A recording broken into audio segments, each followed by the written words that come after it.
What's up, y'all? This is Brave, and I'm back for another review of 11 Hip Hop Miami. So this is episode 7, I believe, of season 5, and the episode is titled Mean Girls. So let's go ahead and get right into this review. So we start this episode off with Shay. She is packing orders at her house, and Fabo comes in or whatever, and it's clear that she's been giving him the cold shoulder. So she tells him how, the whole argument that happened between him and her mom, that can't, happen, because at the end of the day, we already know the struggle that Shay has had with her mom, and they are finally in a good place. We are not about to let Fabo come in and mess that up, okay? Because these ladies have made a lot of progress. So she's telling him how, you can't just argue with my mom, because at the end of the day, the reason why she probably even came to you about this dog is because I kind of brushed it off, so she probably figured to just come to you. Now, for Fabo, he's sitting up here talking about some, oh, well, it really was your brother who got stuff popped off. No, it wasn't. It was you arguing with her mother, talking about some F that dog. You know what I'm saying? That was the energy that you was giving her before MJ even got involved.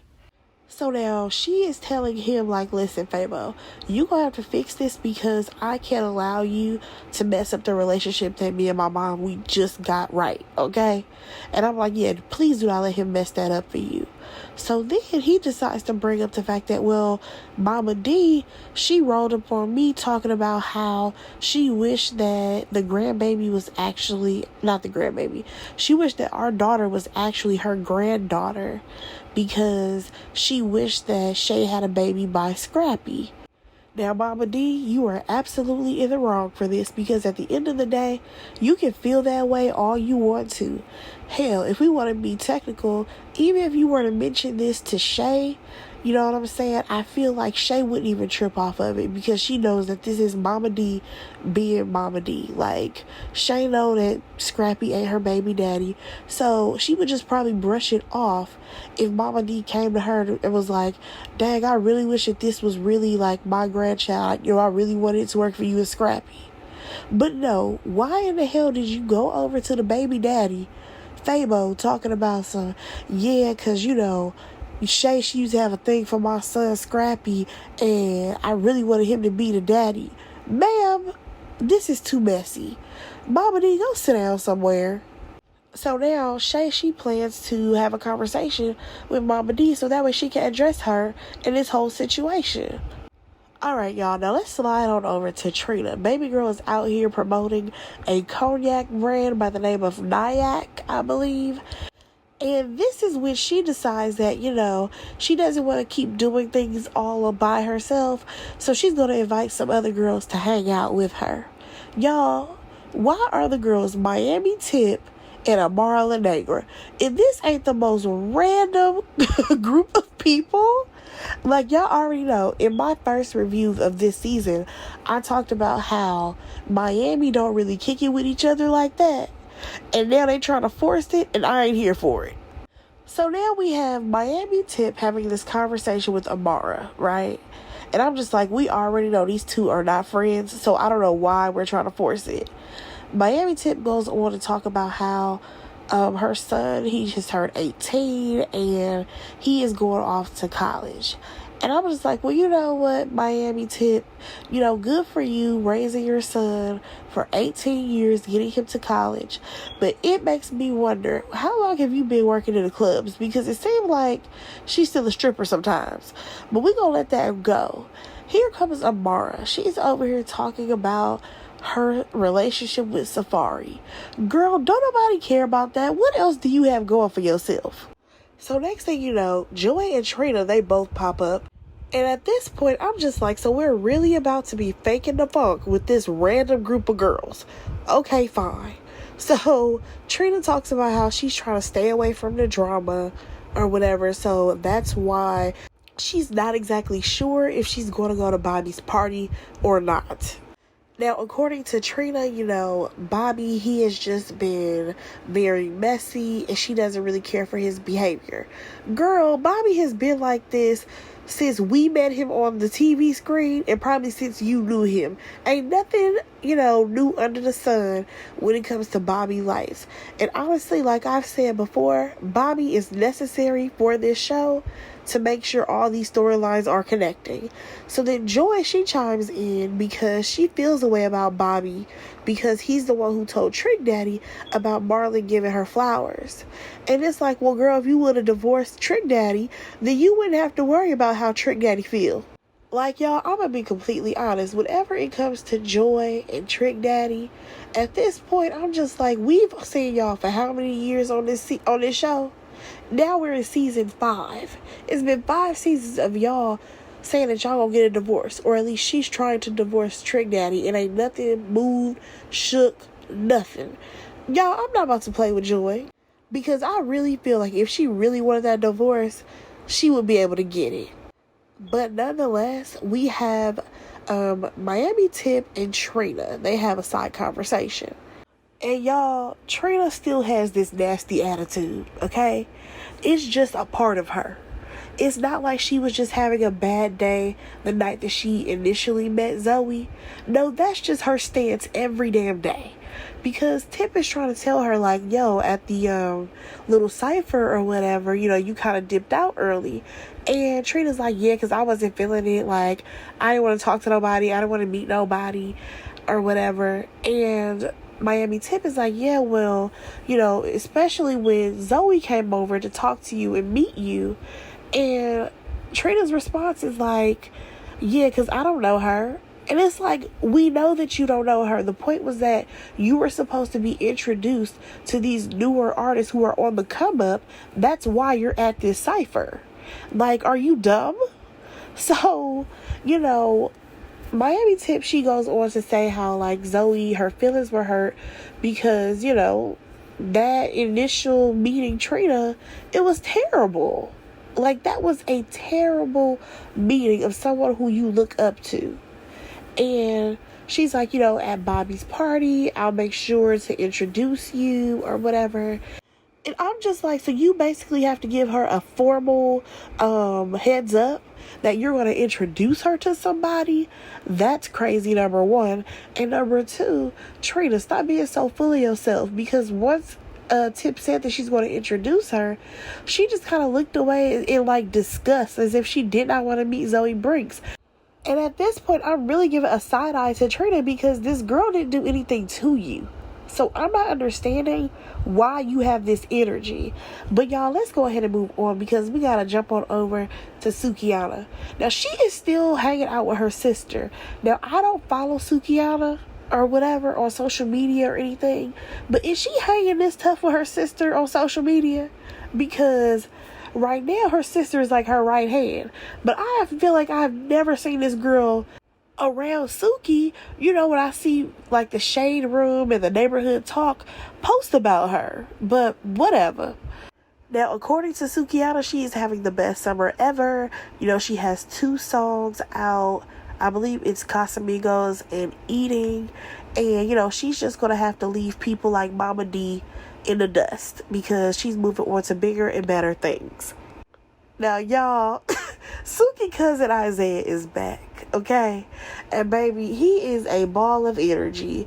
First of all, they gave him a confessional yet again this year, and he talking about somehow he done moved to Atlanta and he working at a pizza shop. I said, you know what?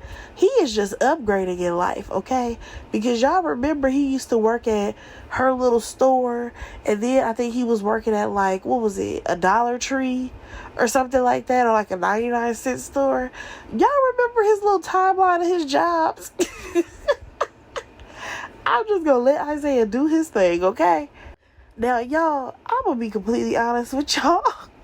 When it comes to Sukiyana and his little transformation that she's trying to do, I'm not buying it. Not because what I see in the media, but because the way she trying to sell it to us on this show, I just can't buy it. Because she's talking about how, I'm just so elevated and I'm trying to do this and that, and these kids got to go to college and who's going to help them with that? And girl, Like, I get that she is trying to elevate and switch up her image, but I don't know. It's just something about Suki that I'm just like, girl, just be yourself. We accept you at this point, because if you really want to elevate, you have to do a complete overhaul of all your shenanigans, okay? And I don't feel like you've done that yet, because you just cursed out Mama D on the last episode, okay? And you are ready to curse out Bobby Lights when you see him the next time. Even though you are sitting up here having this conversation with your family about how you feel so bad with the things that you said about Bobby. Do I think that she really feels bad? No. Because she said even after she argued with Bobby how she felt about him. And it was all negative. So, yeah, I'm not buying it, Suki. But I'm going to let you do your thing. Alright, now speaking of Bobby, y'all. We actually see that Bobby is filming a movie. Now, I don't know if this is going to be like a Tubi movie or what. But he did name drop Vivica A. Fox, saying that I guess she might be like a producer or she's the one behind the movie. Good for Bobby, okay? He also talks about how he has a single coming out. He's embracing his female alter ego. Like, Bobby seemed like he is working. And honestly, I'm glad to see it. Because for the past, 4 other seasons that we've had, Bobby hasn't done anything but walk around and follow Trina, okay? He has followed Trina around and stirred up mess. That's about as far as his career went. So then we have him sitting down with one of his friends, and I can't lie, looking at his friend, especially when he took those glasses off, I say, y'all, don't he look like Derek J? Because it's giving Derek J for me. Just the masculine version. You know what I'm saying? So Bobby is talking about how his party is about to be the party of all parties. And his friend is like, well, I'm going to bring somebody with me or whatever. And he's going to bring in Eliza Rain. Now, y'all, that name does not ring a bell for me until Bobby was like, oh, future baby mama. I said, oh, okay, one of his baby mamas. My question is, why are we trying to bring in new people and we're all the way in episode, 6, 7 or something like that? Why are we just now bringing in new people? We don't need to do that. But nonetheless, according to Bobby, Eliza, she doesn't get along with Tip. But we all know that he's really close friends with Tip or whatever. So we can already tell that these two women are going to get into it. Alright, now let's slide on over to the next scene because we have Amara La Negra. And she's telling us about how, when the pandemic hit, she had invested some money into some properties. And now she has 8 properties in the DR. And that's quite impressive. You know what I mean? Good job for Amara.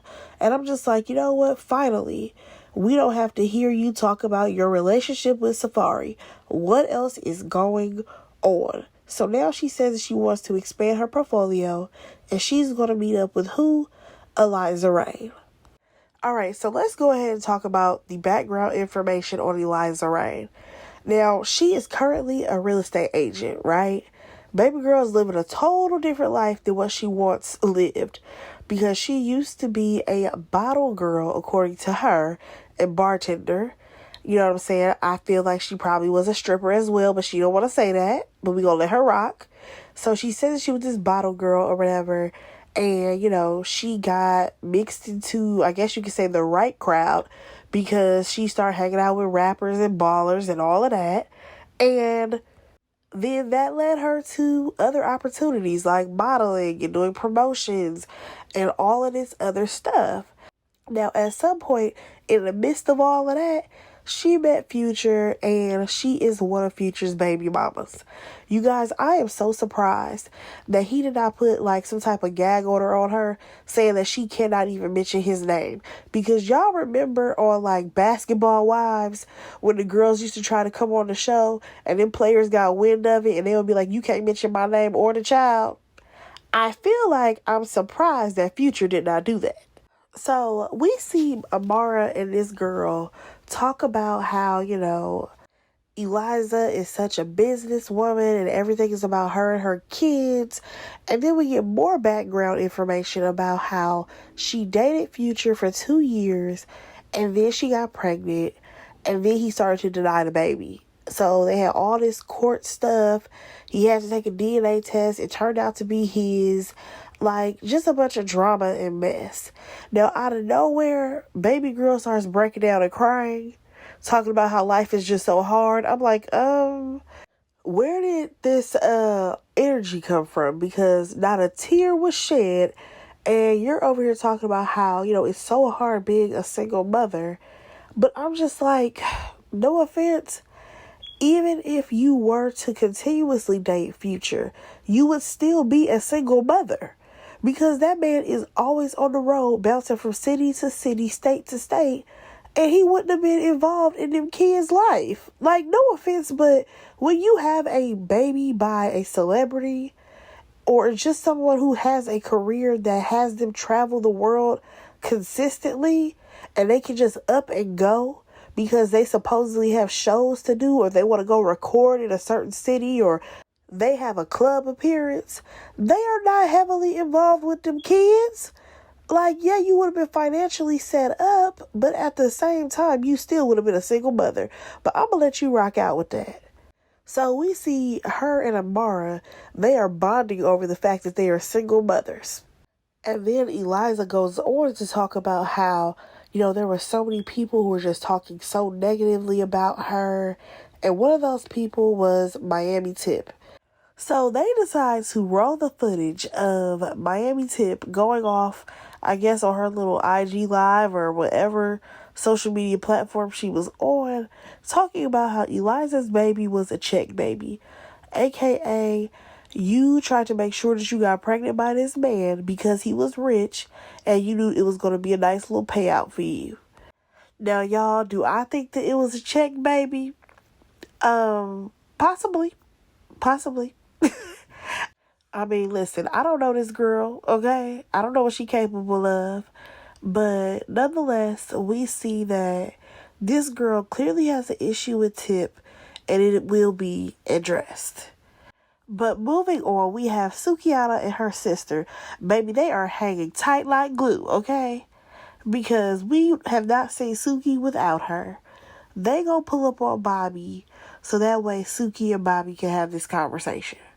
Alright, so within this conversation, you have Bobby opening up about the fact that yes, he was being messy, throwing a little bit of shade at her, and now he sees what she was going through because he's trying to make a transition as an artist. He's trying to rebrand himself and all of this.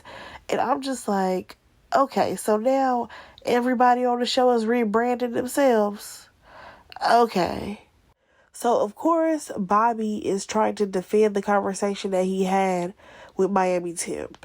Like, he doesn't feel like, they were trying to down talk her or, talk really bad about Suki.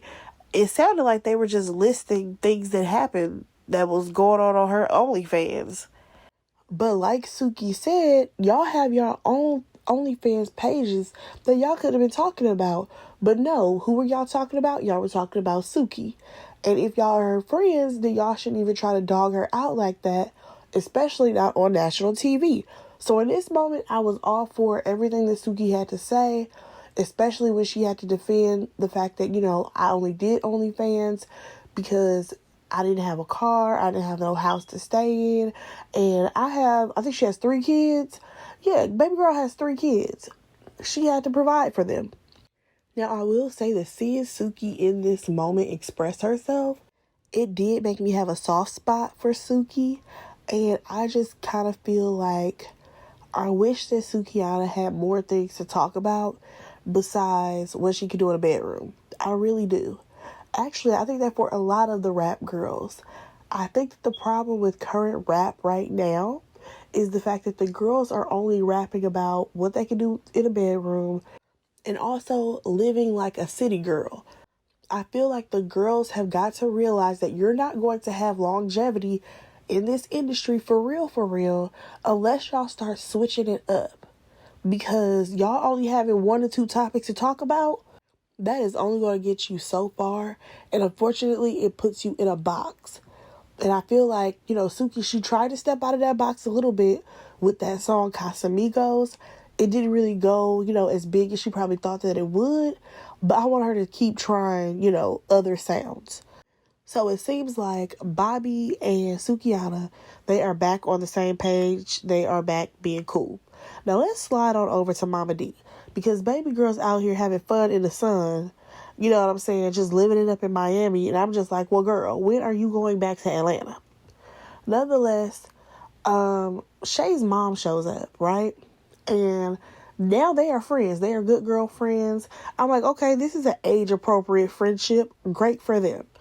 And basically, they talk about what went down at this baby shower, right? Of course, Shay's mom talks about the dog situation. And Mama D, she has tea on Fabo. Now, according to Mama D, the streets are talking, and they have a lot to say about Mr. Fabo.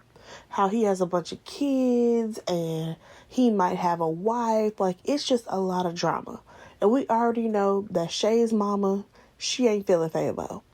So, next thing you know, you have Shay coming in or whatever, and before she can even address the fact that Fabo, still needs to talk to her mother, she has to address Mama D because she's pissed off that Mama D told her man that she wished that, Scrappy was the father to Shajaya. And I'm just like, no offense, Shay. And I get it, Mama D is consistently out of line or whatever, but you are too my man for a man who don't really rock with you like that, it seems like. Because ain't no way you're going to tell me that you went and got her a car, that little Tesla that he got her, didn't even put a bow on it or nothing. That was random. He came to the party 3, 4, 5 hours late, and he got into it with your mama, and you worried about a little measly conversation that he had with Mama D? Girl, get your priorities straight. I mean, Shay is over there huffing and puffing about Mama D saying something to Fabo. And how Mama D, I'm going to take away your title, Grandma, because you're getting too involved in my family business. Because at the same time as she's arguing, Mama D is trying to chime in like, yeah, well, I don't like your baby daddy because the way he came at your mama. And I just feel like two things can be true at the same time, okay? Mama D overstepped her boundaries? Absolutely. Mama D always does this, though. There's nothing new about this. However, Shay, you got so much energy and you out here getting big in the chest with Mama D over something that don't even matter. Because at the end of the day, Shajaya is Fabo's child. So it don't even matter if she wished that it was Scrappy's baby or not. However, the way that he treats your mother, that is a problem. So I'm trying to understand why you're out here getting so big in the chest with Mama D when you need to be getting big in the chest with Fabo. And then on top of that, y'all, we have Shay walking out, and she tells her mother, I'm going ahead and head out, and if you sit with her, then that's basically going to try to ruin their relationship. And I'm just like, girl, you have so much misplaced anger. Because then she had the nerve to be like, because I'm about to go home to my man. You are too busy being my man. Honestly, I think that's one of the worst phrases that we have, ran through the mud, y'all. The whole idea of these women being wrapped up in these men who ain't wrapped up in them. Fabo ain't wrapped up in Shay like this. Like, girl, relax. Until that man goes and gives your mother a honest and full and, respectful apology, you shouldn't even be trying to go home to him. But that's what she gonna do, y'all. So the mama gotta go chase her down. So that way, Shay can express how she feels about Mama D and how, this is my family. I'm building with him. Girl, you been yelling about how you gave this man 365 days and we should at least be on day 300. So when are you gonna start counting down? Nonetheless, her mama is basically saying that she waiting on him at the door, okay? She is ready to have a conversation with Fabo. This is not only about how Fabo owes the mom an apology. It's also so the mom can say, Negro, I don't like you. But y'all, I guess that's going to have to come later on in the season. Let's move on to the next scene. All right, y'all, we got to get to Bobby's Judgment Day song release. Here's my thing. Okay, so he talked about how he's trying to change his image up, right? And how this is the new Bobby and all of this stuff, right? Even though in real time, in real life, he's still doing the same things that he been doing. You know what I'm saying? Ain't nobody really switching up anything that they're doing except for this show. For some reason, this is their storyline. Now, y'all, I could have sworn just last season, Bobby said that he was going to be a DJ. Now, before he was a DJ, I think he was a rapper. So now I guess he's singing. Baby boy is just doing it all, okay? So we see a few other people show up or whatever. Trina is talking about how, she giving Bobby another chance. I'm like, girl, you say that every season, multiple times within a season. Whatever. So, y'all, what the hell does Miami Tip have on? It literally looks like a dominatrix outfit. However, she has this blonde rooster do on top. And then she has the audacity to have the bottom part be longer. I don't know if she's trying to give a shag. But ma'am, no. And then I really want Miami Tip to find another shade of blonde. Because it's like, girl, you want to be Ronnie from the Players Club so bad, and I need for you to let that dream go. So let's just jump on to Bobby's performance. He gets up there and he does what Bobby does. And I'm just going to leave it there. The song, it was cool, you know what I'm saying? But, it was whatever. He ends up saying Joy. He apologizes to her, for airing her out to Trick Daddy. And then as Bobby is working the room, you guys, he sees Zoe Brinks. Is it Brinks or Breaks? Zoe. He sees Zoe. And he's like, okay, I want to introduce you to Trina. Takes her over there. And he's literally telling Trina, hey, this is the girl I was trying to introduce you to. Because, last time that you were at the Cypher, you were trying to get up out of there. You can literally hear him saying this stuff. And Zoe is like, oh, I don't know if I'm even walking into the Mean Girls or whatever. And Joy is like, hold up. Who are you calling a mean girl? What type of time is you on? I feel like this is all a miscommunication.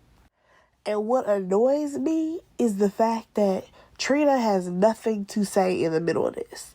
Because you literally have Joy and Zoe going back and forth with each other because Zoe felt a way about the way Trina reacted to her the first time that she met.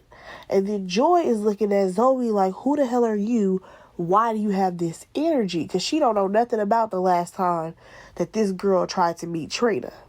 My thing is that in the midst of all this, because Trina is so used to her guard dogs barking for her, aka Joy and Bobby, this was Trina's time to jump in and be like, hey, wait. Just go ahead and calm all this down. It's not even like that. But Trina never said nothing because I feel like if Trina would have calmed it down, it would have been a different type of, response. Because Trina could have easily said, oh no, we not mean girls. I was just, I had other things to do that day. But it is nice to meet you. And baby girl could have just went on her way. I just feel like it is too many people standing around who were there at the last encounter who could have just helped smooth this over. Even Bobby could have said something. You know what I'm saying? Miami Tip could have said something. But these two, they all on mute. Because now you have Zoe going off asking Joy if she's looking for a moment, which is a common thing that has been heard, amongst the reality shows. You know what I'm saying? I feel like she definitely has probably watched Basketball Wives or even Love and Hip Hop, heard it on the show, and repeated it. You know what I'm saying? And next thing you know, I guess security had to get involved. I don't think anybody touched each other, but they had to separate these people. Here's my thing. Um, when Zoe told Joy that she was a nobody, was she lying? No. Like, not trying to be rude, but Joy's claim to fame is being Trina's cousin. Whoop-de-doo. She's a very pretty woman. However, when you think of Joy, what do you think? Oh, yeah, Trina's cousin. And then your second thought is what? Oh, yeah, Trick Daddy wife. Nothing about her says anything else. Now, as far as Zoe over there spazzing out, baby girl, it's not that deep, okay? You over here talking about somebody trying to bully you and all of this. It was never that. So I'm going to need for you to relax. They didn't catch it. They didn't catch what you said as a joke. At some point, you should have clarified, I was just joking with y'all. But you didn't. So then, of course, you have Trina in her confessional talking about some. Oh, because I should have just stayed home. Yeah, you should have. However, you needed the check from this show and you had to film. So shut up, please. So for some reason, Zoe is still going off in the corner or whatever. And Bobby ends up having to kick her out. And I'm just like, all right, that's cool too. Because, girl, you should have just shut up and went to go get a drink at the bar or something. This ain't even that important. Now, one thing that stood out to me was the fact that Bobby called her ungrateful. And I'm just like, ungrateful for what? Because you were going to introduce her to Trina? Whoop-de-doo. It's not like this was going to boost her career just meeting Trina. But you know what? I have to remember that Trina's family and this show treats her like she is creme de la creme and she is, the bee's knees. They treat her as if she's royalty, even though she's just a level above being a local rapper. But let's go ahead and move on. Because, baby, the night was still young because we still got broads out here fighting. So, Bobby, he goes to have a conversation with Eliza. Next thing you know, Tip comes up and she's like, hey, Eliza. I say, here come the mess. So Eliza is like, listen, you were really mean to me when I was pregnant. You would say things on the internet, even after I had the baby. And she basically felt like it was unwarranted. Now, according to Tip, she ain't got no problem with this girl. However, she basically called this girl all types of names. You know what I'm saying? Basically saying that this girl manipulated the situation when it came to her in future. And on top of that, Miami Tip has all of the receipts. And I'm like, well, girl, you just said you ain't got no issue with her. Why have you been keeping tabs on her over the years? Because if this ain't your friend, you should not know her business like that. And you should not be checking for her. Why are you going on your social media platforms to rant about another woman? Make that make sense, please. Do you owe some type of loyalty to Future or something? Was he cashing you off on the side because you were downgrading and talking about this girl? Because none of that was your business. So, according to Eliza, she feels like Tip is basically jealous of her. That's what I got. I think that she feels like Tip is jealous of her because she was able to pull off something that a lot of the stripper girls love to do and that they want to do. You meet you a baller, you know what I'm saying? You start dating him, you get pregnant by him, and you ain't got to work at the club no more. You get to go ahead and transition your life into something else, which is what Eliza did. She transitioned her life into now she went from selling ass to selling real estate. And Tip is still working at the club. I'm so confused because I'm like, Tip, you have not been able to finesse your way to anything else but working at the strip club? I think that you like it there. You do. Because you definitely should have been able to transition to something else by now. So these girls are out here hooping and hollering, yelling to the top of their lungs for no reason, honestly. You have Eliza yelling about how Tip's son has seen her body on the internet. You have Tip yelling about he sure does. I said, ma'am, why would you agree? You know what? The girls don't be real smart when they arguing. I'm just gonna let that go. But then Miami Tip talks about how this girl, she be messing around with dudes, sleeping with them in public. Just a mess. A pure mess. But honestly, y'all know what I got out of this. Bobby, this is for all the times that you have ruined everybody else's event. You had 2 different possible fights happen at yours. And that's where I'm going to leave it, y'all. Go ahead and let me know what y'all thought about this episode. Go ahead and like, comment, and subscribe to my channel. And I will talk to y'all in my next review. Bye, guys.